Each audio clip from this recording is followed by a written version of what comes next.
Assalamualaikum warahmatullahi wabarakatuh.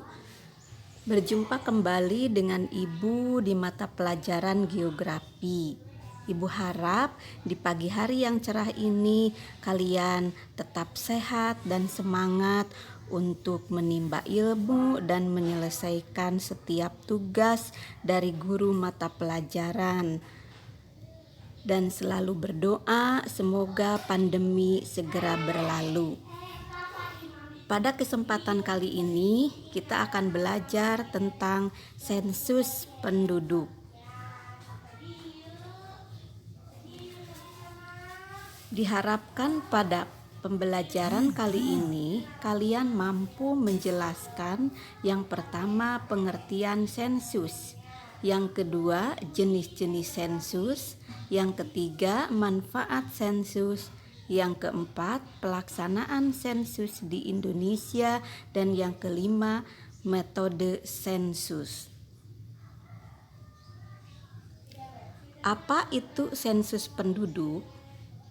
Sensus penduduk merupakan keseluruhan dari proses pencatatan total data demografis di suatu negara untuk seluruh penduduk dalam satu periode waktu tertentu. Menurut Undang-Undang Nomor 16 Tahun 1997 tentang statistik, sensus adalah cara pengumpulan data yang dilakukan melalui pencacahan semua unit populasi di seluruh wilayah Republik Indonesia. Jenis-jenis sensus. Terdapat dua jenis sensus. Yang pertama yaitu sensus de jure, merupakan sensus penduduk yang didasari atas bukti hukum yang dimiliki penduduk. Salah satu dari bukti hukum adalah adanya kartu tanda penduduk atau KTP. Jadi di sini penduduk disensus berdasarkan kepemilikan KTP.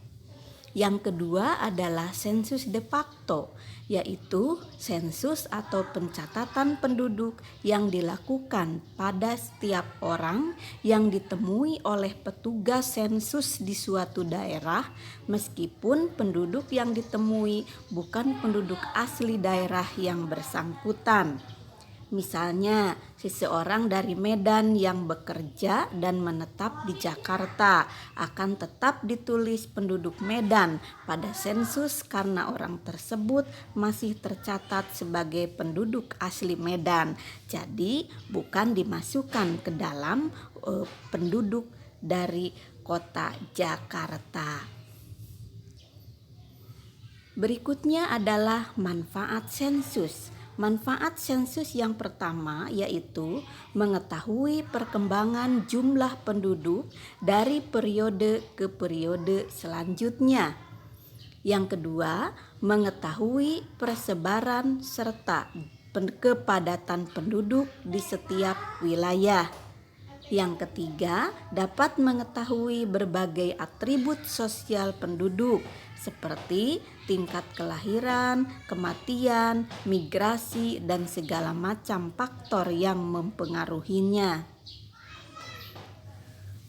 Pelaksanaan sensus di Indonesia.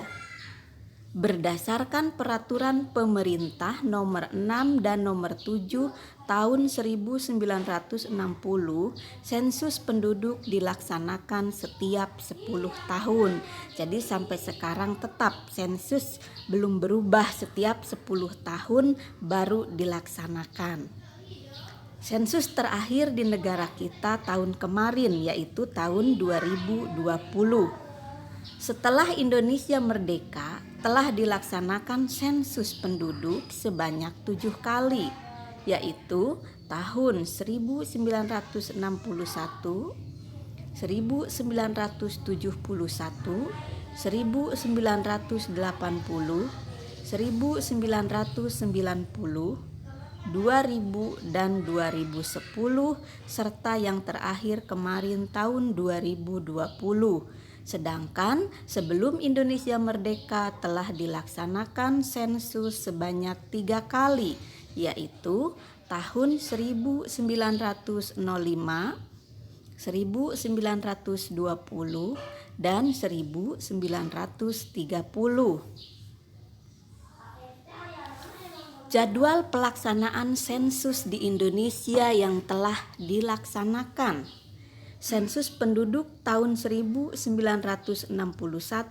dilaksanakan Oktober 1961. Sensus penduduk tahun 1971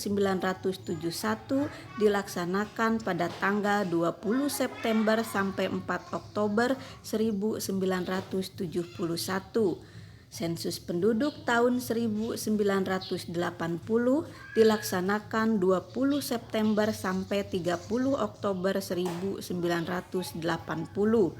Sensus penduduk tahun 1990